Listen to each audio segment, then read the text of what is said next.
তোমার হিন্দু মেয়ে পছন্দ হয়েছে, ঠিক আছে। তোমার ইয়াহুদি পছন্দ হয়েছে, হ্যাঁ ঠিক আছে। এখানে অন্য কি?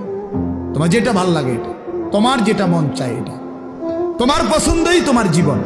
খোদার কসম, কোরআন শরীফের আয়াত আছে বাপ, সূরা আরাফের মধ্যে আল্লাহ তাআলা বলছে, এই মনের ইচ্ছা মতো যে চলে, ওয়াত্তাবা হাওয়াহু, যে তার নফসের মনের চাহিদার অনুসরণ করে, আল্লাহর বিধান, রাসূলের বিধান, কোরআনের বিধান, ইসলামের বিধান, ধর্মের বিধান কিছুই যে মানে না, কোনো ধার ধারে না, পরোয়া করে না, পাত্তা দেয় না, আল্লাহর কসম, আল্লাহ কোরআনে বলছেন ফামাসালুহু কামাসালিল কালব, ওই ব্যক্তির উদাহরণ, ওই ব্যক্তির জিন্দেগি কুকুরের মতো, কুত্তার মতো, কুত্তার মতো, কুত্তার মতো, কুত্তার মতো।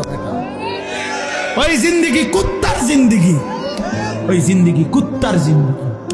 আমি বললাম কোরআনের আয়াত এটা।